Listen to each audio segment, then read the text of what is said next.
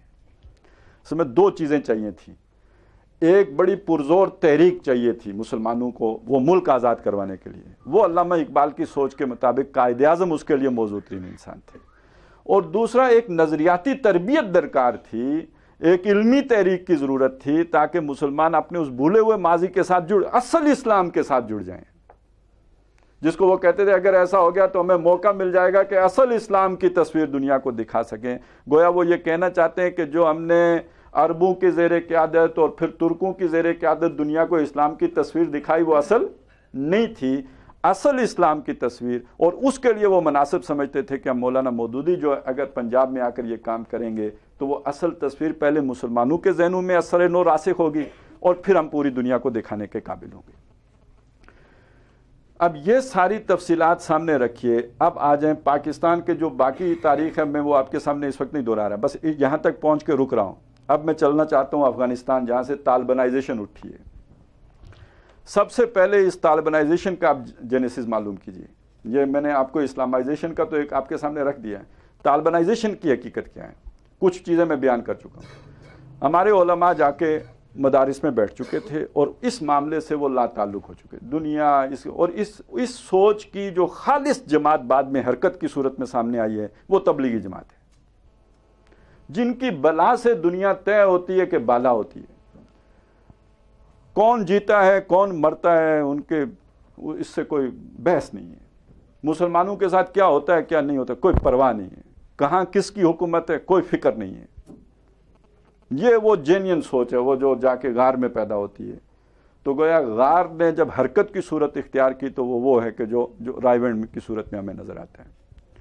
لیکن اس کے بعد یہ جو چونکہ یہ دو روحیں جو بہ رہی تھیں، ان کے درمیان یہ شخصیات جو کھڑی ہو گئی، علامہ اقبال، مولانا مودودی، ابوالکلام آزاد، یہ درمیان کی شخصیات ہیں جو نہ پوری طرح علی گڑھی ہیں نہ پوری طرح دیوبندی ہیں، بلکہ یہ دونوں ان کو یعنی ایک برج کرنے کی کوشش کر رہے ہیں، جن کی دینی سوچ بھی ہے، اور لیکن وہ دینی سوچ وہ والی ہے کہ جو دور صحابہ کی تھی، اور اس کے ساتھ ساتھ یہ ہے کہ جن کے اندر ایک جدید اور ماڈرنسٹ جو ہے اپروچ بھی ہے، یہ شخصیات، اور علامہ اقبال بھی اسی طرح کے تھے، لہٰذا انہوں نے دو شخصیات جمع کر دی، ایک طرف قائد اعظم اور دوسری طرف مولانا مودودی۔ لیکن یہ جو تحریک اٹھی ہے مولانا مودودی اور یہ ابوالکلام آزاد کی کوششوں کے نتیجے میں، اور اس میں علامہ اقبال کا بھی بڑا کنٹریبیوشن ہے، اس نے پوری مسلمان دنیا میں ہلچل پیدا کی۔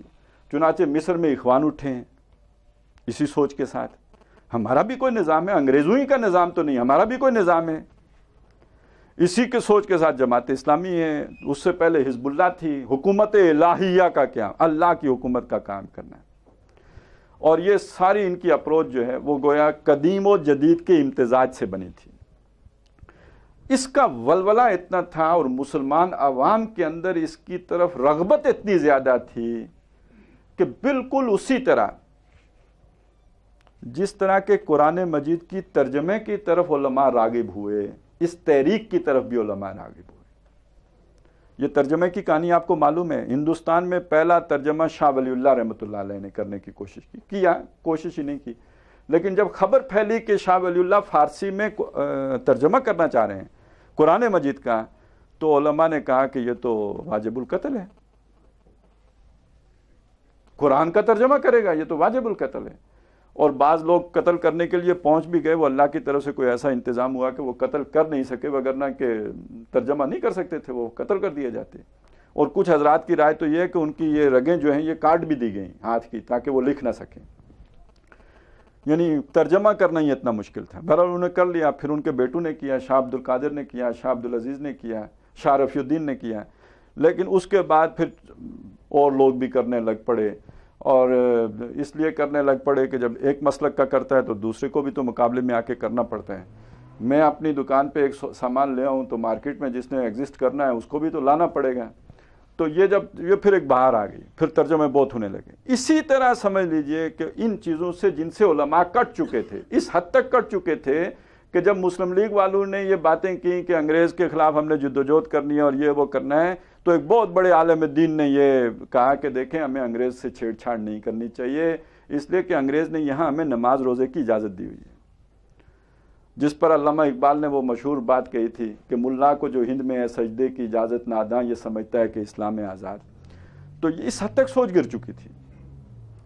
اب آپ دیکھیے کہ ایک طرف یہ جو افغانستان ہے یہ وہ علاقہ ہے جہاں پر سید احمد شہید گزرے تھے جس علاقے سے, تحریک شہیدین والے, اور دوسری طرف ان کے ساتھ جو لوگ آ کے جڑے ہیں وہ کون ہیں, یہ بہت اہم بات ہے. لیکن میں پہلے چاہتا ہوں کہ ذرا تھوڑا سا طالبان کا تعارف آپ کو کرا دوں کہ یہ نکلے کدھر سے, آئے کہاں سے, ٹپکے کدھر سے. 1979 سے کچھ عرصہ پہلے, اب چلیں یہ بھی بات آپ کو بتا دوں, بہت سے مغالطے ہیں, امید ہے کہ شاید اس سے میڈیا یہ چیزیں نہیں بیان کرے گا, وہ تو اپنی ایک طرف کی تصویر بیان کرتے ہیں. پاکستان کے لیے افغانستان ہمیشہ ایک کانٹا رہا ہے, یہ ہمیشہ تنگ کرتا رہا ہے, اور ہندوستان ہمارے پچھواڑے سے افغانیوں کے ذریعے سے ہماری چونڈی لیتا رہا ہے, چٹکی بڑھتا رہا ہے. یہ کام جو ہے نا وہ کرواتے رہے. یہ سردار داؤد کا دور ہے. ادھر ایک جینیس تھا, بہرحال مانتے ہیں دنیا ایول جینیس ہی کہتے ہیں, لیکن یہ کہ جینیس تو تھے ذوالفقار علی بھٹو. اس نے کہا ہے کہ چلو میں ان کا انتظام کرتا ہوں. یہ قاضی حسین احمد صاحب ہو تو گئے ہیں, اللہ تعالیٰ ان کی مغفرت فرمائے. جب وہ جماعت اسلامی کے امیر منتخب ہوئے تھے تو خرم مراد صاحب نے ایک کتاب لکھی تھی انقلابی قیادت, اور اس میں یہ باتیں لکھی ہوئی موجود ہیں. وہ اب پتہ نہیں ملتی نہیں ہوگی, میرے پاس ہے. انقلابی قیادت کے نام سے خرم مراد صاحب کی کتاب تھی, جس میں انہوں نے لکھا کہ یہ بھٹو صاحب نے قاضی صاحب کو بھیجا کہ آپ جا کر یہ اسلامی موومنٹ لانچ کریں افغانستان میں. اور قاضی صاحب نے جا کے یونیورسٹی میں یہ جو حکمت یار ہیں اور احمد شاہ مسعود ہوتے تھے اور پروفیسر برہان الدین ربانی ہیں, ان لوگوں سے رابطے کر کے آہستہ آہستہ یہاں پہ کام کا آغاز کیا, جو چلتے چلتے بہت جلد بھڑک اٹھا, اس لیے کہ وہاں ایک دینی جذبات تو تھے, مذہبی جذبات تو تھے, اور ان کو جب ادھر موڑا گیا تو بڑی جلدی مڑ گئے. چنانچہ سردار داؤد اور پھر یہ کرتے کرتے ان کے لیے اپنی حکومتیں بچانا, یہ سارے پرو رشین تھے, لہٰذا ان کو جب تحفظ کی ضرورت پڑی تو رشیا نے اپنی فوجیں داخل کر دی 1979 میں. جب رشیا اپنی فوجیں لے کر آ گیا تو اب جتنے بھی افغانستان کے علماء تھے انہوں نے بھی فتویٰ دے دیا کہ یہ ان کے خلاف جہاد فرض ہو گیا. اس لیے کہ دفاعی جہاد جو ہوتے ہیں, جب کوئی دشمن فوج, کافر کی فوج آپ کے ملک پر حملہ آور ہو جائے تو یہ تو تمام ہماری فقہاء کے نزدیک بھی اس کا دفاع کرنا فرض بن جاتا ہے. لہٰذا اب متفق کا فیصلہ آ گیا. اچھا, یہ بات بالکل غلط ہے کہ پہلے دن سے یہ امریکی جنگ تھی, ہرگز نہیں. انیشیٹو جیسے میں نے آپ کو بتایا بھٹو صاحب نے لیا, کوئی امریکہ اس میں شامل نہیں ہے. بڑھتے بڑھتے جب اس نے آگ لگا دی تو روس آ گیا تو پاکستان بھی بھونچکا رہ گیا. روس اس وقت جو شے تھی آپ کو پتہ ہے, اور دوسری طرف یہ کہ امریکہ نے تو سوچا بھی نہیں تھا کہ روس کو یہ افغانی روک لیں گے, اور ادھر لگ گیا مارشل لا. تو امریکہ اسی طرح ناراض تھا جیسے کہ پرویز مشرف کے مارشل لا سے ابتدا میں کلنٹن صاحب ناراض تھے, ہاتھ بھی نہیں ملایا تھا جب انڈیا کے دورے پر آئے تھے تو ناراض ہی واپس چلے گئے تھے. تو امریکہ نے ہماری امداد بھی بند کی ہوئی تھی. یہ وہ دور ہے جس میں افغان اپنے بل بوتے پر کھڑے ہوئے, اور اس دور میں ان کے پاس ڈھنگ کے کپڑے نہیں ہوتے تھے, پاؤں میں جوتیاں نہیں ہوتی تھیں, لیکن یہ کہ وہ اپنی وہ جو بھی درے کی بنی بندوقیں تھیں اس سے ٹھا کرتے رہے. اور کچھ عرصے کے بعد چونکہ بہرحال پاکستان کو خطرہ تھا کہ یہ گرم پانیوں تک آئے گا, ہمارے لوگوں نے بھی ان کو مدد دینی شروع کی, اور بہت عرصے بعد 1.5-2 سال بعد امریکہ کو لگا کہ یہ گھوڑا ایسا ہے جس پر اگر پیسے خرچ کیے جائیں تو ریس جیت سکتا ہے. چنانچہ اب وہ جو کارٹر صاحب تھے, اس کے بعد ریگن آیا تھا نا, تو اس نے ہمیں کوئی $40,000 کی امداد کی پیشکش کی, اور ضیاء الحق نے اس کو کہا کہ یہ مونگ پھلی ہمیں نہیں چاہیے. اسے معلوم تھا کہ یہ ابھی تو بھاؤ زیادہ لگ سکتا ہے. پھر اس کے بعد اصل میں امریکہ آیا, اور اس نے پھر پوری طرح پیسے بھی لگائے, ہمارے جرنیل بھی دنیا کے امیر ترین لوگ بنے, اور کئی ایک جہاد انڈسٹری وجود میں آئی. لیکن اس میں آپ افغانیوں کو کیوں دوش دیتے ہیں؟ وہ تو اپنی جنگ خود کھڑے ہوئے تھے اور لڑے تھے, اور اس کے بعد امریکہ نے بھی اپنے پیسے لگائے تھے، اور فائدہ افغانوں نے نہیں اٹھایا تھا، فائدہ تو ہمارے جرنلوں نے اٹھایا تھا، اور یہ صرف جرنلوں نے نہیں، ہمارے مولویوں نے بھی اٹھایا تھا۔ ہم خود ایسے کئی لوگوں سے واقف ہیں جن کے گھر دانے نہیں تھے، لیکن وہ تو بہت بڑی بڑی ڈبل کیبن گاڑیوں میں اس کے بعد گھومتے تھے۔ اب ان کی جائیدادیں ہیں پنڈی اسلام آباد میں، لیکن تھے کچھ بھی نہیں، ککھ نہیں تھے، لکھ ہو گئے۔ تو یہ سارا جہاد افغانستان کی برکات تھی۔ یہ آپ کو معلوم ہے کہ 1989 میں وہ رشیا چلا گیا۔ ادھر آئی ایس آئی نے ایک کام کیا تھا، پہلے تو ان کو ہوشیار کیا تھا، اس کے بعد انہیں، اور یہ جنرل حمید گل صاحب اس وقت آئی ایس آئی کے ڈی جی تھے، اس کے بعد خطرہ یہ محسوس ہوا کہ یہ جو جن بوتل سے نکل آیا ہے، یہ اگر کنٹرول نہ کیا گیا تو یہ تو اس وقت گویا انہوں نے سوچا ہوگا، ہم تو بہت بعد میں میڈیا میں دیکھتے ہیں کہ یہ تو پاکستان کو بھی جہادستان بنا کے چھوڑیں گے، کیا کیا جائے؟ لہذا جو پیسے آتے تھے کسی ایک آدمی کو نہ دیے جائیں، کچھ اس کو، کچھ اس کو، کچھ اس کو۔ یہ 25 جو جماعتیں بنی تھی، ظاہر ہے جتنے فنڈز ملیں گے اتنی جماعتیں بنیں گی۔ فنڈز وہاں سے افغانستان سے تو نہیں جنریٹ ہو رہے، وہ تو آپ دے رہے ہیں، پائپ لائن میں تو آپ بیٹھے ہوئے ہیں۔ آپ اگر جس کے بند کر دیں گے اس کی جماعت بند ہو جائے گی، جس کو دیتے رہیں گے اس کی جماعت چلتی رہے گی۔ لہذا یہ اتنے جہادی لیڈر جنہوں نے خانہ کعبہ میں بیٹھ کر عبد الرب رسول سیاف کے ہاتھ پر بیعت کی تھی، امیر بنایا تھا، فنڈز نے آ کے توڑ دیا۔ تو یہ ڈیوائیڈ اینڈ رول والی پالیسی نہ امریکہ کی تھی نہ کسی اور کی تھی، یہ اپنی تھی، ہماری تھی، ہماری فوج کی تھی، ہماری آئی ایس آئی کی تھی، تاکہ یہ کہیں ہمارے ہاتھ سے نہ نکل جائے، ہمارے قابو میں رہیں۔ بہت سے لوگ ہوں گے، بہت سو کو چندہ دیتے، ایک کے ذریعے سے دوسرے کو برابر کرتے رہیں گے۔ اب جب روس چلا گیا اور بیچ میں جنیجو صاحب نے تھوڑا سا گند کر دیا، جس کے نتیجے میں ان کی حکومت بھی چلی گئی، تو اس کے بعد معاملہ یہ ہوا کہ یہ آپس میں جن لڑ پڑے۔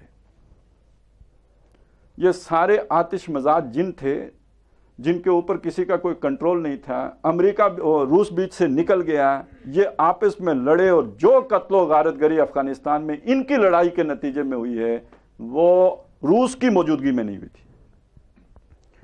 جو کابل کی تباہی ہوئی ہے وہ تو سب ان کے دور میں ہوئی ہے۔ ایک آتا تھا تو ٹینکوں سے روند کے چلا جاتا، دوسرا آتا تو ان کو روند کے چلا جاتا، تباہ و برباد کر دیا۔ یہ 1989 سے لے کے 1994 تک کے حالات ہیں، اور حالات یہ ہو گئے کہ ہر 5 میل کے بعد ایک نیا کمانڈر، اس کا اپنا بیریئر۔ جو گاڑی نکلی ہے کابل سے تو جلال آباد تک آتے ہوئے 15 چیک پوسٹیں ہیں جس پر اس نے وہ گنڈا ٹیکس دینا ہے، وہ جادی ٹیکس کہیں، گنڈا ٹیکس کہیں، بھتہ کہیں، جو بھی کہیں، بیریئر لگے ہوئے ہیں وہ دینے ہیں۔ اسی طرح اگر ادھر کندھار سے چلا ہے تو کوئٹہ آنا ہے تو راستے میں 20 جگہوں پہ ادھر دینا ہے۔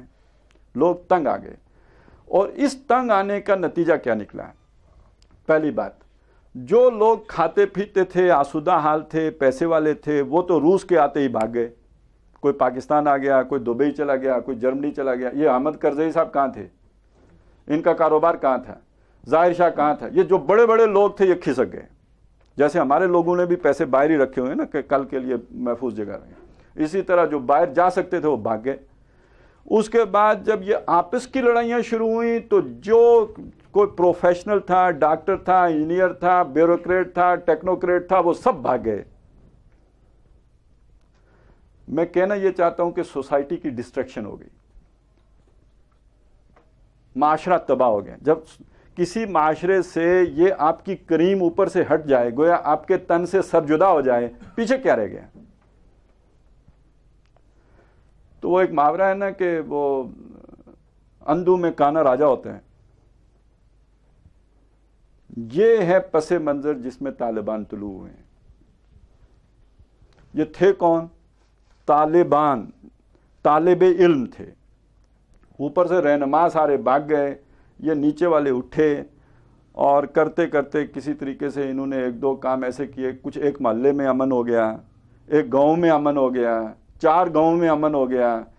ادھر ہماری آئی ایس آئی کی بھی کوئی ضرورت تھی اور کوئی ضرورت امریکہ کی بھی تھی۔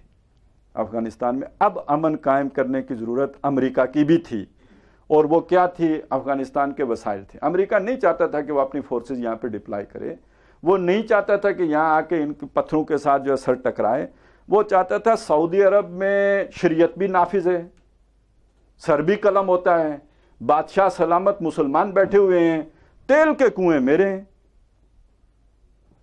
تو اسی طرح کا کوئی انتظام اگر افغانستان میں بھی ہو جاتا ہے، مولوی صاحب آ کے بیٹھ جائیں، شریعت نافذ کر دیں، کوڑے لگائیں، برقعے پہنائیں، امریکہ کو کوئی تکلیف ہے اگر آپ معدنیات اس کو دینے کے لیے تیار ہیں. تکلیف وہاں سے شروع ہوئی کہ جب ان مولویوں نے جب پورے افغانستان پر قابض ہو گئے، اور اس میں کوئی شبہ نہیں، اس میں ISI کا بھی ہاتھ تھا اور اس میں امریکہ کا ڈالر بھی انوالو تھا، امریکہ کا مقصد وہ تھا. لیکن جب اب انہوں نے کہا کہ آپ ہمیں جناب ایکسس دیجئے، تو کہ نہیں، وہ عرب اور ہوتے ہیں، یہ تو افغان روایات کچھ اور ہوتی ہیں. مسئلہ روایات کا ہے، بات جہاں سے بگڑی ہے وہ روایات کی بات ہے. مجھے بھی جانے کا اتفاق ہوا تھا، اس وقت ڈیورنڈ لائن کا کوئی جھگڑا تھا، یہ 99 سال کا پٹا تھا نا جو مسٹر ڈیورنڈ نے افغانوں کے ساتھ طے کیا، وہ 99 سال پورے ہو گئے. ہم یہ چاہتے تھے کہ فرینڈ گورنمنٹ، یعنی فرینڈلی گورنمنٹ ہے یہ طالبان کی، تو یہ اس کی تجدید کر دیں، اگلے 99 سال کے لیے تجدید کر دیں. پاکستان یہ چاہتا تھا. تو یعنی طالبان سے زیادہ تو پاکستان کے قریب کوئی بھی حکومت نہیں رہی نا افغانیوں کی. تو جب انہوں نے ان کے سامنے رکھا تو انہوں نے کہا بابا دیکھیں بس ٹھیک ہے یہ لائن رہے، لیکن آپ ہم سے معاہدہ سائن نہ کریں. افغان عوام یہ کہے گی کہ انہوں نے زمین بیچی ہے، یہ ہم نہیں کر سکتے. تو انہوں نے ہمیں بھی کوڑا جواب دے دیا. یہ ڈپلومیٹک انداز ہے نا نہ کرنے کا، تو انہوں نے نہ کر دی ہمیں بھی. تو انہوں نے امریکہ کو ہم سے بڑی نو کہہ دی، جبکہ امریکہ باولا ہو رہا تھا ان معدنیات کے لیے کہ جو افغانستان میں موجود ہیں. ان کی تفصیلات جاننا چاہتے ہوں تو کبھی ڈاکٹر بشیر الدین محمود سے بات کیجئے، ان کو پتہ ہے وہ ساری چیزوں کا. بہرحال یہ پس منظر ہے کہ جس کے نتیجے میں امریکہ کی اور ان کی آپس میں ٹھن گئی، اور پھر بہانہ بن گیا کہ جی یہ برقعے پہناتے ہیں اور داڑیاں لالٹینوں کے شیشے سے ناپتے ہیں کہ شرعی ہیں کہ نہیں ہیں. تو یہ تو آپ کو معلوم ہے، ملا عمر نے 2 شادیاں کی ہیں. بھائی تمہارا کلنٹن اگر کسی مونیکا کے ساتھ گھومے تو کچھ نہیں ہوتا ہے، تو یہ اس نے تو 2 شادیاں کی ہیں نا، نکاح کیا ہے، سنبھالی ہیں.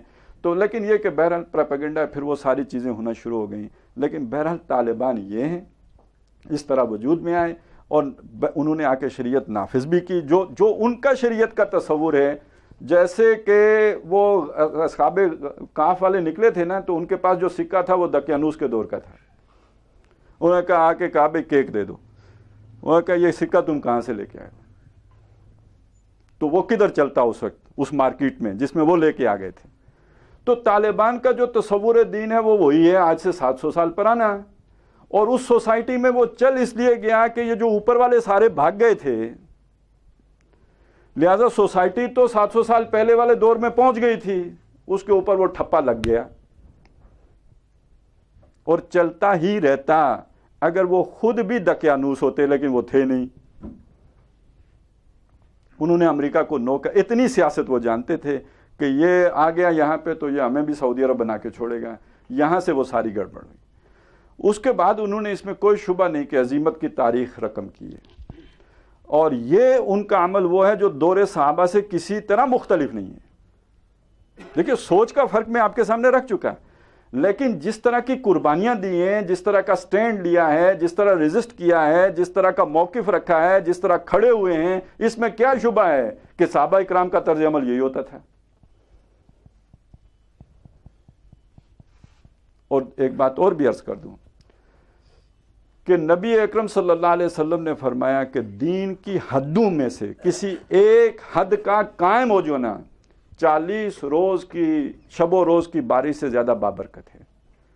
وہ کسی انٹلیکچوئل راستے سے آئیے، اسلامائزیشن کے نتیجے میں آئیے یا طالبانائزیشن کے نتیجے میں آئیے، اگر وہ حد قائم ہو جاتی ہے تو جو برکت 40 مسلسل دن بارش ہونے کے نتیجے میں ظاہر ہوتی ہے، اس سے زیادہ برکت اس ایک حد کے نافذ ہونے سے ہوتی ہے. اور اس میں کیا شبہ کہ جو ان کا تصور دین تھا اس کے مطابق انہوں نے شریعت کی حدود نافذ کر رکھی تھی.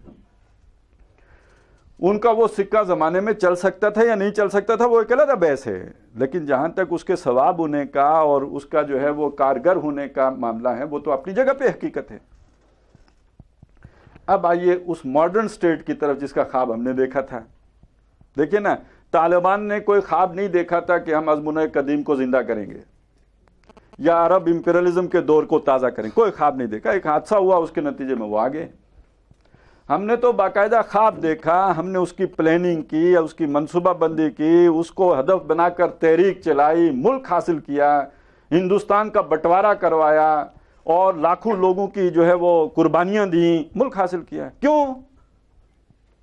ہم دنیا کو اسلام کے اصول حریت و اخوت و مساوات کی جھلک دکھانا چاہتے ہیں. اس کو ہم اسلامائزیشن کہتے ہیں, اس کو ہم طالبانائزیشن کہتے ہیں, اس کو ہم اسلامائزیشن کہتے ہیں. یہ کیا ہے؟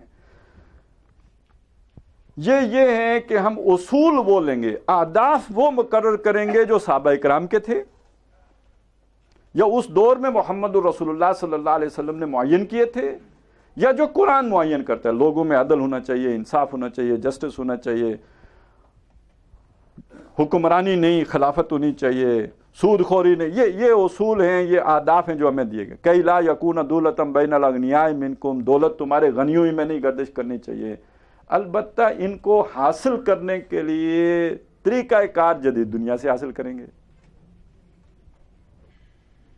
ہم 1400 سال پرانے زمانے والی چیزیں جو ہے وہ انفراسٹرکچر وہ نہیں ہوگا, یا یہ کہہ لیں جو اسٹیٹ کرافٹ ہے وہ نہیں ہوگا, بلکہ جدید دور کا ہوگا. البتہ مقاصد وہی ہوں گے جو اس دور کے تھے. اس کو ہم کہتے ہیں یہ اسلامائزیشن ہے. اس مقصد کے لیے پاکستان بنایا گیا تھا. اور اس کا معاملہ یہ ہوا کہ آج سے 4-5 سال پہلے الطاف حسین نے انڈیا میں جا کے یہ بات کہی تھی نا کہ ہمارے بزرگوں نے غلطی کی تھی. بہرحال 65 سال کی تاریخ تو یہی بتاتی ہے. یہ خواب تھا, یہ پورا ہو ہی نہیں سکتا تھا. 65 سال کی تاریخ یہ بتاتی ہے کہ کانگریس میں رہ جانے والے علماء نے جو باتیں کہی تھی وہ سچی تھی. انہوں نے کہا تھا مسلمان کمزور ہوں گے, ہوئے کہ نہیں ہوئے. انہوں نے کہا تھا نا کہ اس کے نتیجے, یہ ابوالکلام آزاد نے کہا تھا 25 سال کے اندر اندر یہ ٹوٹ جائے گا. ٹوٹا کہ نہیں ٹوٹا, اور کس شان سے ٹوٹا. آج بھی وہ بنگالیوں نے آج ہمارا پرچم جلا دیا ہے, وہ جو کہ آپ نے عبد القادر ملا کی اس پہ احتجاج کیوں کیا ہے, قرارداد کیوں پاس کی ہے, اس کی مذمت کیوں کی ہے. کہاں گیا وہ ہماری آپس کا وہ بھائی چارہ, حریت و اخوت و مساوات. ناکامی اور کس شے کا نام ہے؟ یہ ایک تجربہ گاہ ہوگی. علامہ قائد اعظم نے کہا تھا کیا تجربے کر کے ہم نے دنیا کو دکھائے, کرپشن کے کر کے دکھائے, اور تجربہ گاہ ہم نے لٹیروں کی بنا دی. جو مقاصد پیش نظر تھے تو ان کو تو حاصل نہیں کر سکے, تو ناکامی اور کس بلا کا نام ہے؟ Failed state. تو جو کچھ ہوتا ہو دنیا کی تاریخ میں ہوتا ہوگا, لیکن سب سے پہلی بات یہ ہے کہ آپ نے کہا تھا کہ ہندوستان کے مسئلے کا حل یہ ہے. یعنی یہ جو ہندو اور مسلمان آپس میں لڑتے ہیں اس مسئلے کا حل یہ ہے. تو کیا اس کے بعد لڑائی بند ہو گئی, تو مسئلہ حل ہو گیا, نفرتیں ختم ہو گئیں؟ تو کوئی بھی مقصد حاصل نہیں ہو سکا. نہ اسلام وہ والا آ سکا, نہ جو ہے وہ نفرتیں کم ہوئیں, نہ خون خرابہ رکا, نہ یہ کہ یہ خطہ ترقی کر سکا, نہ یہ کہ ہم اپنی, جو قائد اعظم نے کہا تھا کہ ہماری اپنی ایک تہذیب ہے, اپنا ایک تمدن ہے, اپنی ایک ثقافت ہے, ہم آزادی کے ساتھ اس پر چلنا چاہتے ہیں. اب یہاں پہ جو ہے نا میراتھن ریسز ہم سے کروائی جا رہی ہیں اور وہ جبرن نافذ کی جا رہی ہیں, اور صدر پاکستان کہتا ہے کہ جناب جو نہیں دیکھ سکتا وہ آنکھیں میچ لے.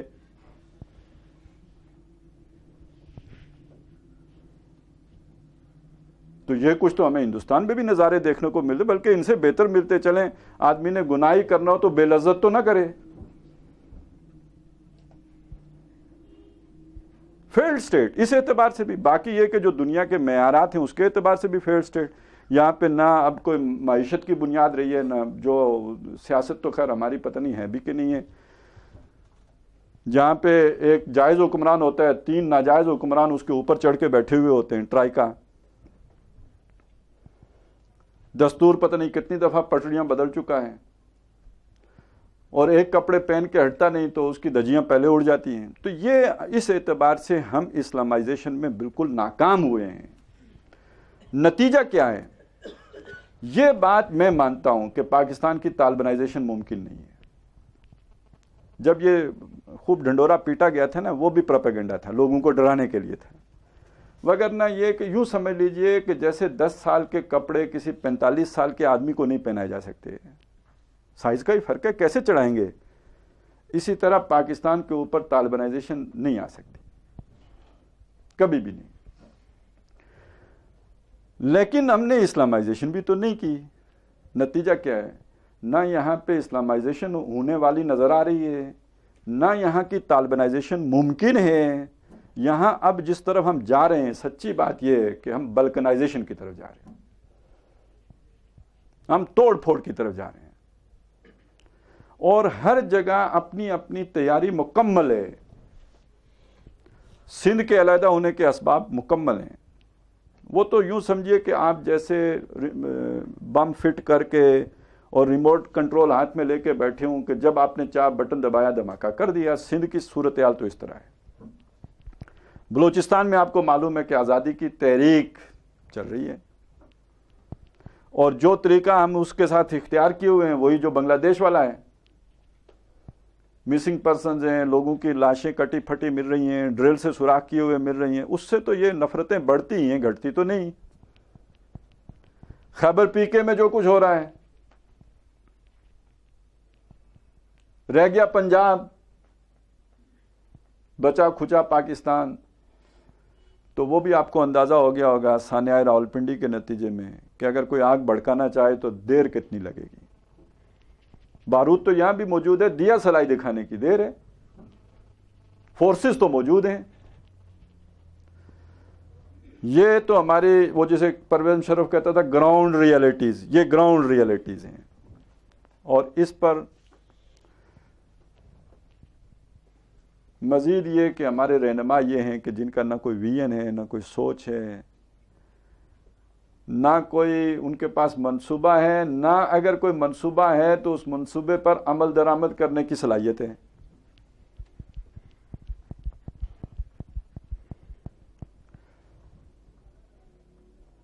تو یہاں طالبانائزیشن کدھر سے ہو جائے گی؟ اسلامائزیشن کا کوئی امکان دور دور تک نہیں ہے. حقیقت یہ ہے.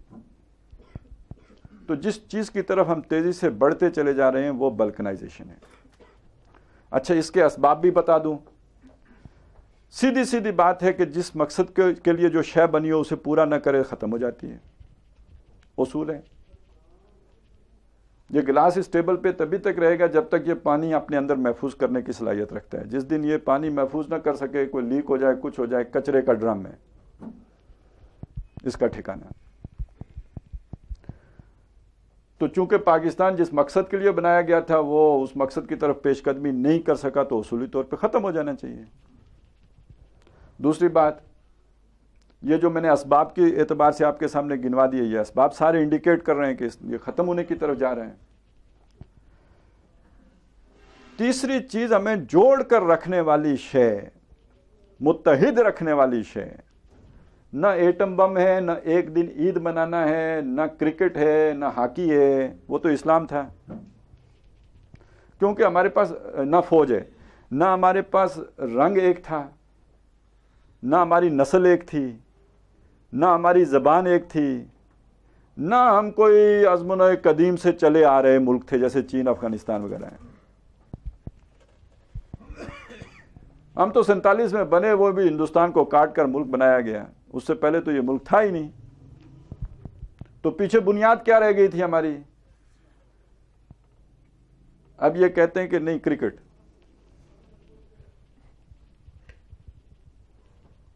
اور جب سے انہوں نے کرکٹ کو کہا ہے کہ جی ہمیں جوڑ کر رکھنے کی بنیاد ہے، تو اللہ نے ادھر بھی جناب ٹھا ٹھا بھروانا شروع کر دیا. تو خوف تو جاتا رہا انڈیا. تو وہ دونوں چیزیں ختم ہو گئی. مثبت چیز تھی اسلام، وہ ہم نے کہا کہ میرے اسلام کو قصہ ماضی سمجھو، ہنس کے وہ مس بولی یعنی امریکہ، پھر مجھ کو بھی راضی سمجھو. اور دوسری شے تھی وہ خوف، وہ ہم نے نکال دیا. تو پیچھے اب ہمیں جوڑ کر رکھنے والی کوئی شے اور رہی نہیں تھی سوائے فوج کا ڈنڈا ہے کہ جو علیحدگی کی بات کرتا ہے اس کا حلیہ بگاڑ دیتے ہیں. اس لیے کوئی نہیں کر رہا. لیکن ڈنڈے کے زور پر آج تک کتنی دیر تک کوئی کسی کو متحد رکھ سکا ہے؟ پہلی بات. دوسری بات یہ ہے کہ یہ فوج بھی اصل میں اسلام سے اتنی دلیر کیوں ہوئی ہے جب سے ایٹمی بم بنا ہے؟ پہلے یہ ہوتا تھا نا کہ جی ہم نے اپنے جوانوں میں جذبہ جہاد برقرار رکھنا ہے، انڈیا اتنا بڑا ہے، لڑنا ہے تو توپ اس ٹینک کے نیچے لیٹنا ہے، تو اللہ رسول کو یاد رکھیں گے تو نیچے لیٹیں گے. اب انہیں پتہ ہے ہم نے ایٹم بم بنا لیا، لڑائی ہونی ہی نہیں ہے. لہٰذا یہ کہ اب کیا ضرورت ہے ہمارے کیمپوں میں مسجدوں کی اور داڑھی والے افسروں کی، اور یہ ان کو چھٹی دو، بھگاؤ. اور ہر سال ایسا واقعہ کر دو کہ جو اس طرح کے باغی قسم کے لوگ ہیں وہ ریزائن کریں، جائیں، ہماری فوج پاک ہو، پاک فوج ہے، اس سوچ سے پاک ہو جائیں۔ لیکن یہ کہ اس سب کے نتیجے میں ہونا کیا ہے؟ خود غرض آدمی، پیٹ کا پجاری آدمی، کسی کا وفادار نہیں۔ آج 70,000 کے لیے اگر دین بیچے گا تو کل 90,000 کے لیے ملک کا بھی سودا کر دے گا۔ وہ تو کرائے کا ٹٹو ہے، کرایہ دو سواری کرو،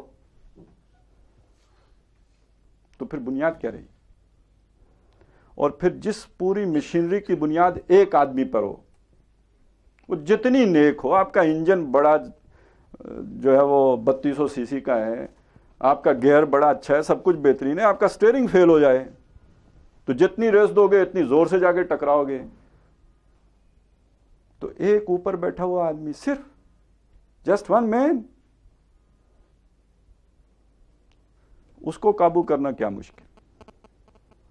وہ بھی ہماری سوسائٹی کا، ہمارے معاشرے کا ہی کوئی فرشتہ تو ہے نہیں۔ اس کو بلیک میل کیا جا سکتا ہے، اسے مجبور کیا جا سکتا ہے، اسے خریدا جا سکتا ہے، پھر اس کے آرڈرز ہیں۔ اور آج آپ کہانی پڑھیے جا کے جنرل شاہد عزیز کی، تو پتہ چلتا ہے کہ ایک پرویز مشرف صاحب تھے جنہوں نے سب کو الو بنایا ہوا تھا، تو کوئی اور کیوں نہیں کر سکتا؟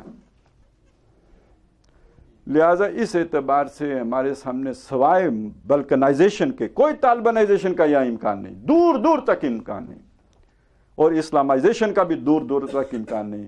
اگر کچھ نظر آ رہا ہے تو وہ صرف تباہی ہے، ٹوٹے ہونا ہے، بکھرنا، مزید بکھرنا ہے۔ اب اس میں بچاؤ کا راستہ کیا ہے؟ دیکھیے جی، دو چیزیں ہیں۔ ایک چیز یہ ہے کہ ہم توبہ طائب ہو کر جس مقصد کے لیے یہ ملک حاصل کیا تھا، بڑی عجیب بات ہے۔ دیکھیے، میں آخرت میں بھی کامیاب تبھی ہو سکتا ہوں قرآن کی روح سے کہ میں وہ جد و جہد کروں جو قرآن مجھے بتا رہا ہے، اور عجیب بات یہ کہ وہ بالکل وہی ہے جو میرے ملک کی ضرورت بھی ہے۔ اس ملک کو اسلام بچا سکتا ہے، قرآن کہتا ہے اسلام کے لیے جد و جہد کرو۔ گویا میں اگر اسلام کے لیے جد و جہد کرتا ہوں تو ایک ہی وقت میں اپنی آخرت بھی بنا رہا ہوتا ہوں، اور اسی وقت میں اپنے ملک کو بچانے کی جد و جہد بھی کر رہا ہوتا ہوں۔ میں ایک قومی اور ملی فریضہ بھی ادا کر رہا ہوتا ہوں اور دینی فریضہ بھی ادا کر رہا ہوتا ہوں، اور اسی وقت اگر میں اسلام سے غداری کر رہا ہوں، بے وفائی کر رہا ہوں، تو در حقیقت ٹھیک یہ وہی وقت ہوتا ہے جب میں اپنے ملک کی بنیادوں پہ بھی تیشہ چلا رہا ہوتا ہوں۔ تو ایسی خوش نصیب قوم تو شاید دنیا میں اور کوئی بھی نہ ہو۔ ایک مسلمان جو امریکہ میں رہ رہا ہو، وہ جب دین کا کام کر رہا ہوتا ہے تو امریکہ کی دشمنی کر رہا ہوتا ہے۔ ایک ہندوستانی مسلمان جب دین کا کام کرے گا تو وہ ہندوستان کی جڑوں پہ تیشہ چلا رہا ہوگا۔ یہ تو صرف ہماری خوش نصیبی ہے کہ ہم دین کا کام کریں تو اپنے ملک کی بھی تعمیر کر رہے ہوتے ہیں۔ باقی اس وقت جو ہو رہا ہے، جو سب سے بڑا خطرہ بنا کے پیش کیا جا رہا ہے جن طالبان کو، ان کے بارے میں بھی جان لیجئے۔ ان میں سے یہ جو تحریک طالبان پاکستان کی، ان میں سے کچھ لوگ تو وہ ہیں کہ جو طالبان افغانستان ہیں، جو انہی کا حصہ ہیں، انہی کی ایکسٹینشن ہیں، انہی کے ساتھی ہیں، کیونکہ اس علاقے سے لوگ جا کر ان کی مدد کرتے رہتے تھے۔ اب جب امریکہ آیا، اسے خطرہ ہوا کہ جیسے روس کے لیے مدد اس علاقے سے آتی تھی، ایک بفر زون ہے پاکستان اور افغانستان کے درمیان، اب اس نے چاہا کہ یہ راستے خشک کر دے، ادھر سے مدد نہ پہنچے۔ اب اس کے لیے اس نے ہمیں استعمال کیا، اور ہم ڈالروں کی خاطر کیمپ ڈیوڈ میں ناشتہ کر کے تیار ہو گئے کہ ٹھیک ہے جی، ہم نہیں جانے دیں گے۔ ہم نے 2004 میں فوج بھیج دی، تو سب سے پہلے وہ لوگ ہم سے ناراض ہو گئے جو ہم سے کوئی چھیڑ چھاڑ نہیں کرنا چاہ رہے تھے لیکن افغانستان میں جانا چاہ رہے تھے، پہلے وہ ناراض ہوئے۔ ظاہر ہے جب آپ جائیں گے، روکنے کے لیے جائیں گے تو کوئی مار کٹائی بھی کریں گے۔ اور فوجی کی تربیت کیا ہوتی ہے؟ اب کوئی تربیت بدل رہی ہو، چونکہ اب نئی ڈاکٹرائن آئی ہے نا کہ خطرہ اندر سے، تو اندر کے دشمن کو ٹیکل کرنے کی اسٹریٹجی بھی مختلف ہوگی۔ لیکن پرانے جو طور طریقے تھے اس میں تو فوجی کو ایک ہی بات بتائی جاتی ہے کہ دشمن، آپ کسی بھی علاقے میں جائیں اور وہاں جا کے آپ بیٹھیں گے تو دشمن سے ٹریٹ کر رہے ہیں، لہذا وہ دوست تو ان کو پتہ نہیں ہے، انہوں نے تو ان دشمنوں کے ساتھ جو بھی کیا اس کے نتیجے میں بھی رد عمل ہوا، ان کے اندر بھی ہوا، وہ لوگ بھی ناراض ہوئے۔ پھر مزید یہ ہوا کہ امریکہ نے ڈرون مارنے شروع کیے، تو جو لوگ مرے ان کے رشتہ دار، پٹھان تو انتقام لیتے ہیں، آپ کسی کا بچہ ماریں تو وہ آپ کو نہیں مارے گا۔ ایک وہ رد عمل والے آ گئے. اس پر مزید یہ ہوا کہ جو رد عمل کے اس میں آئے ان کو اصلاح دینے کے لیے، تربیت دینے کے لیے پرویز مشرف صاحب نے امریکی CIA کے ایجنٹوں کو اجازت دی ہوئی تھی کہ آپ ہمارے ان علاقوں میں جا کر جو ہے وہ لوگوں کو سے براہ راست بات کر سکتے ہیں. وہ ان کے ہتھے چڑھے. پھر مزید یہ کہ اس علاقے میں جرائم بھی ہوتے تھے، پہلے سے ہوتے چلے آ رہے تھے. گاڑی اغوا ہوئی تو وہاں پہنچ گئی، بندہ اغوا ہوا تو وہاں پہنچ گیا. تو وہ سارے جرائم پیشہ لوگ بھی، جس کو آپ پکڑیں میں طالبان ہوں، وہ بھی طالبان بن گئے. اور ہمارے میڈیا کو تو بہرحال سوٹ یہی کرتا تھا کہ وہ سارے بدماشوں کو بھی کہے کہ طالبان ہیں. یہ وہ طالبان بن گئے کہ جو تحریک طالبان پاکستان، اس میں لال مسجد آپریشن کا بھی پھر جو حصہ ہے آپ کو پتہ ہی ہے. سوات میں تو اس سے پہلے کچھ بھی نہیں تھا. یہ تو آپ نے یہاں پہ یہ کیا جس کے رد عمل کے نتیجے میں سوات میں یہ سارے گڑبڑ کھڑی ہو گئی. ان کے ساتھ ہم مذاکرات کرنا چاہے بھی حکومت تو کس کے ساتھ کرے گی؟ سب سے بڑا مسئلہ تو یہ کریں گے کس کے ساتھ؟ اس لیے کہ آپ نے ان کی لیڈرشپ پنپنے ہی نہیں دی. ان کو آپ نے مار دیا. کوئی نیک محمد ہو تو مار دیا، کوئی اور ہو تو مار دیا. اب یہ ہے کہ ان کو تو سروائیو کرنے کے لیے ضروری یہ تھا کہ وہ اپنی سینٹرل کمانڈ ختم کر دیں. اس کے بغیر وہ بچ ہی نہیں سکتے تھے. ان کا اب سینٹرلائز سسٹم ہے ہی نہیں، وہ ڈی سینٹرلائزڈ ہو چکا ہوا ہے.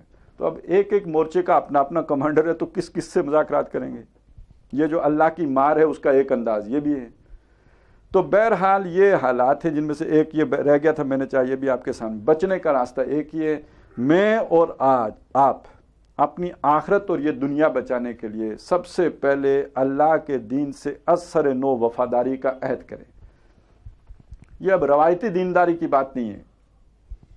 یہ جیسے ایک صحابی رسول اثر نو اپنی روایت سے کٹ کر ایک نئے مذہب کو قبول کرتا تھا، یہ گویا اس اعتبار سے قبول کرنے والی بات ہے، اور جس میں طے کرنے کی بات یہ کہ قرآن و سنت کے خلاف میں اپنی زندگی میں جو بھی چیزیں ہیں ان کو نکال دوں گا. یہ گویا میری اور آپ کی انفرادی توبہ ہو جائے گی. اس سے آگے اگلا کام ہمیں یہ کرنا ہوگا. یہ کرنے کے بعد کا مطلب یہ ارادہ کرنے کے بعد، ظاہر آپ نے اللہ سے ایک عہد کر لیا، پھر آہستہ آہستہ ہی چھوڑی جائیں گی چیزیں، جو معلوم ہوتی جائیں گی چھٹتی جائیں گی اللہ کی توفیق سے اور مدد سے. دوسرا کام جو فوری کرنا ہے، ایک ایسی جماعت کی تلاش کہ جو صرف اس لیے بنی ہو کہ اس ملک میں اللہ کا دین غالب کیا جائے. میرے علم کی حد تک صرف ایک ہے، اگرچہ کہ اس سے پہلے بھی تھی لیکن وہ پھر کوئی دوسری چیزیں ہو گئی. میں وہ آخر میں آپ کے سامنے رکھوں گا، جو بنی اس لیے ہو کہ اللہ کے دین کو قائم کرنا ہے. یہ نہیں کہ اپنے مسلک کے جو ہے وہ اس کا تحفظ چاہنا ہے، اپنے مدارس کو بچانا ہے، نہیں، اللہ کے دین کو قائم کرنے کی جدوجہد کرنی ہے، بنی اس لیے ہو. تیسری چیز اس میں یہ ہو کہ ہم جو طریقہ کار اختیار کریں گے وہ محمد الرسول اللہ صلی اللہ علیہ وسلم کی سیرت سے ماخوذ ہوگا. نہ ہم روسیوں سے گوریلا وارفیئر جو ہے کہ طور طریقے سیکھیں گے، نہ ہم فرانسیسیوں کے بتائے ہوئے جمہوری اصولوں کی پیروی کریں گے. ہم تو وہ طریقہ لیں گے جو محمد الرسول اللہ صلی اللہ علیہ وسلم نے دیا. اور چوتھی بات یہ ذہن میں رہے، آج کے اس نظام کی جو محافظ فورسز ہیں وہ بہت طاقتور ہیں. اسلحے کے زور پر ان سے مقابلہ نہیں کیا جا سکتا. اس کی جگہ پہ پبلک ایجیٹیشن ہے.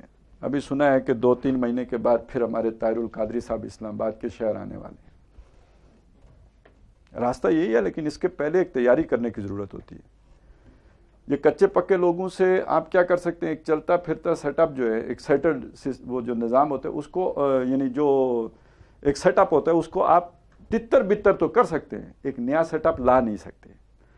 جیسے آپ نے روس کو تو بھگا دیا، نیا لائیں تو کیسے لائیں؟ تو جب آپ نے تعمیر بھی کرنی ہو اور ایک نیا نظام بھی لانا ہو جو پہلے نظام سے زیادہ مشکل ہو، تو آپ کو بڑے باصلاحیت لوگ چاہیے ہوتے ہیں، اور بڑے منظم لوگ چاہیے ہوتے ہیں، اور بہت ہی تربیت یافتہ لوگ درکار ہوتے ہیں. تو ایک ایسی جماعت بنانا کہ اس کے لیے وہ بہت ہی منظم ہوں اور آپس میں جڑے ہوئے ہوں، جس کے لیے دین ایک بنیاد دیتا ہے، وہ بیعت کا بنیاد ہے.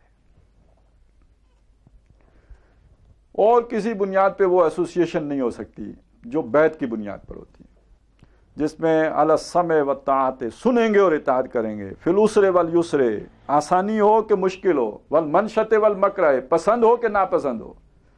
ہاں بس شرط یہ ہے کہ کوئی اللہ کے حکم یا اللہ کے رسول کے حکم کے خلاف نہ ہو، باقی مانیں گے سنیں گے۔ کتنی یہ بنیاد مرصوص بنے گی۔ میرے علم کی حد تک ایسی جماعت تنظیم اسلامی ہے، کسی اور کے علم میں کوئی اور ہو تو ٹھیک ہے، اسے وہ پسند ہے تو اس میں شامل ہو جائیں، اور جو الٹیمیٹلی یہ ساری جماعتیں ایک ہو جائیں گی اگر یہ اپنے اپنے ان مقاصد میں مخلص ہوں۔ لیکن یہ کہ بہرحال مجھے اور آپ کو کسی ایک میں شامل ہو کے جدوجہد تو شروع کرنی چاہیے، نہیں تو پھر ہم میں اور بنی اسرائیل کے ان لوگوں میں کہ جنہوں نے حضرت موسیٰ علیہ السلام سے کہا تھا اذهب وانت وربک فقاتلا، جا تو بھی تیرا رب بھی جائے، دونوں مل کے لڑو، انا ہاہنا قاعدون، ہم تو یہاں بیٹھے ہیں، گویا ہم تو صرف کیبل پہ جیو لگا کے اور بی بی سی پہ دیکھ کے تماشا دیکھیں گے کہ کیسے ہوتے ہیں حالات و واقعات، ہم ان کو بدلنے کی کوئی پھر جدوجہد کرنے کے لیے تیار نہیں ہوتے۔ تو اگر ہمیں کچھ بھی اپنے ملک سے محبت ہے، اسلام سے عقیدت ہے، آخرت کی فکر ہے، تو ہمیں اس جدوجہد کے لیے اپنے آپ کو تیار کرنا چاہیے، لگانا چاہیے۔ اور اگر یہ ہو گیا تو اب طالبان بھی وہاں پہ پہنچ چکے ہیں، طالبان افغانستان کی بات کر رہا ہوں، کہ ان کو یہ ساری چیزیں قبول کر، یعنی اسلامائزیشن کو قبول کرنے میں انہیں کوئی رکاوٹ پیش نہیں آئی، اس کی اہمیت سے وہ واقف ہو چکے ہیں، اس کا انہیں پتہ چل چکا ہے۔ اور اس کی صرف میں آپ کو ایک بات بتا دوں، جو عید الفطر گزری ہے اس پہ ملا عمر نے ایک بیان جو جیسے ہوتا ہے نا قومی لیڈر جو ایک بیان دیتے ہیں کسی قومی تہوار کے موقع پر، تو اس میں انہوں نے جو پالیسی سٹیٹمنٹ دی ہے وہ کیا ہے، اب ہم عوامی طاقت سے حکومت کریں گے۔ یہ بہت بڑا فرق ہے۔ جب پہلی دفعہ وہ حکومت کرتے تھے انہیں عوام کی کوئی پرواہ نہیں تھی، کہتے ہیں ہم نے زور بازو سے حاصل کیے اور ہم کریں گے، ہم نے کسی سے بات چیت نہیں کرنی، کوئی حکمت یار ہے یا احمد شاہ مسعود ہے پہلے آئے سرنڈر کرے پھر بات ہوگی۔ اب وہ کہتے ہیں نہیں، ہم زبردستی حکمران نہیں بنیں گے بلکہ عوامی طاقت سے حکومت حاصل کریں گے۔ یہ بہت بڑی چینج ہے۔ لہٰذا اب اگر یہاں پاکستان میں اسلامائزیشن ہوتی ہے تو اس کا بہت بڑا فرق، ایک جو اس کو ایک مدد ملے گی وہ افغانستان سے بھی ملے گی کہ انہیں اس اسلامائزیشن کو قبول کرنے میں کوئی روک رکاوٹ نہیں ہوگی۔ ہمیں طالبانائزیشن کو قبول کرنے میں بڑی تکلیف ہو سکتی ہے لیکن انہیں اسلامائزیشن قبول کرنے میں کوئی تکلیف نہیں ہوگی۔ اور دوسرا، پاکستان ایک مضبوط بنیاد پر کھڑے ہونے کے بعد اس علاقے میں جو سب سے بڑا دوسرا جو طاقت رہ جاتی ہے وہ انڈیا کی رہ جاتی ہے، اور انڈیا نظریاتی طور پر اتنا کمزور ہے کہ وہ مسلم آئیڈیالوجی کے سامنے ٹک نہیں سکتا ہے۔ اصل میں یہ وہ انڈیا کی کمزوری ہے جس کو مغرب ایکسپلائٹ کرتا ہے کہ یہاں اگر اسلام آ گیا تو تمہاری خیر نہیں ہے، تم تو ویسے ہی جیسے وہ نمک جو ہے وہ گھل جاتا ہے اس طرح گھل جاؤ گے، اور یہ مسلمان پھر تمہارے اوپر حکمران ہو جائیں گے جیسے 1000 سال حکمرانی کرتے رہے، اور اب تو تمہارے ہندو بھی سارے مسلمان ہو جائیں گے۔ یہ خوف دلاتا ہے، اس کو ساتھ ملا لیتا ہے، اور مغرب کو خود جو اندیشہ ہے کہ ہماری عوام بھی ہمارے ہاتھ سے نکل جائے گی۔ یہ محمد الرسول اللہ صلی اللہ علیہ وسلم کا دین اگر کسی ایک ملک میں اور اس اسلامائزیشن کے انداز میں اگر اور ایک ماڈرن سٹیٹ کے انداز میں سامنے آ گیا تو ہم اپنی عوام کو روک نہیں سکیں گے۔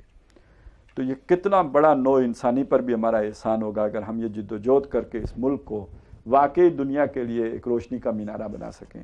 اللہ تعالی ہمیں اس کی توفیق عطا فرمائے، ہمارے شب و روز اس میں لگیں، ہماری محنتیں اس میں کھپیں، ہمارا پسینہ اس میں بہے، اور اگر خون بھی گرے تو اس مشن کے لیے گرے۔ اللہ تعالیٰ اس کی ہمیں توفیق عطا فرمائے۔ اقول قولی ھذا واستغفر اللہ لی ولکم ولسائر المسلمین والمسلمات۔